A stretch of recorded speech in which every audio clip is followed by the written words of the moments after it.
Electrostatics 22nd January shift 1 a parallel plate capacitor of capacitance 40 microfarad. ये मान लो आपका एक पैरेलल प्लेट कैपेसिटर है, इसका कैपेसिटेंस आपको गिवन है 40 microfarad. It's connected to 100 volt power supply. इसको आपने 100 वोल्ट की बैटरी से कनेक्ट कर दिया। V is given to you 100 volt. Now the intermediate space between the plate is filled with the dielectric constant K equal to 2. Okay, अब situation 2 हो गई। इसके अंदर आपने क्या किया, सेम सिचुएशन है, सेम सप्लाई है, दैट इज 100 वोल्ट और आपका कैपेसिटेंस बढ़ जाएगा क्योंकि आपने डायरेक्ट्रिक इंसर्ट कर दिया। यहाँ पे डायलेक्ट्रिक ले लेते हैं हम लोग, जिसकी के की वैल्यू आपको दे रखी है 2।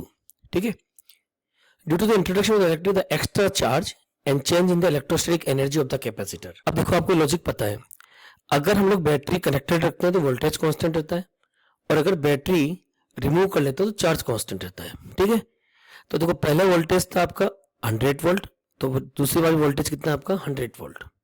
ठीक है, कैपेसिटेंस पहले था 40, अब नया कैपेसिटेंस कितना हो गया, के टाइम्स इंक्रीज हो जाएगा, तो इसे 40 इंटू 2 इट इज 80 माइक्रोफेरेड। यहाँ तक आपको लॉजिक क्लियर हो गया होगा। पहले चार्ज कितना था, Q1 equal to C1 V1, so you will say 40 into 100 और यू कैन से 4000 माइक्रोकुलम।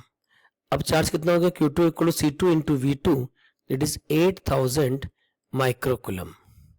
ठीक है, अब आपसे पूछा एक्स्ट्रा चार्ज कितना चला गया, तो डेल्टा क्यू की वैल्यू आप लिखोगे, क्या लिखोगे, Q2 minus Q1, 8000 minus 4000, you will से 4000 माइक्रोकुलम। अब यहाँ पे आंसर किस में आ रहा है, मिलीकुलम। ठीक है, तो आप क्या लिखोगे इसको, 4000 इंटू 10⁻⁻3, क्योंकि 1 माइक्रोकुलम का मतलब 10⁻⁻3 मिलीकुलम।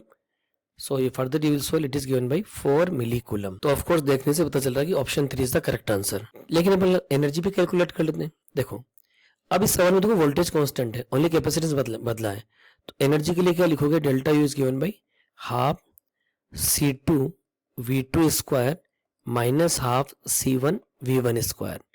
सो यू विल से half C2 is 80, V2 square is 100 का square, minus half C1 that is 40 into 100 का स्क्वायर। ठीक है, अब देखो हाफ इंटू 100 का स्क्वायर तो बाहर कॉमन ले लो, half into 100 into 100, 80 minus 40 is 40। Further you will solve it, 2 से काटा, 2 इंटू 2 20, सो यू विल से 20 इंटू 10⁻⁴, और अपन ने किस में लिया, सब माइक्रो, तो it is given by micro joule. आपका आंसर किस में आ रहा है, ओनली जूल, तो आप क्या लिखोगे इसको, 20 इंटू 10⁻⁴ इंटू 10⁻⁻6।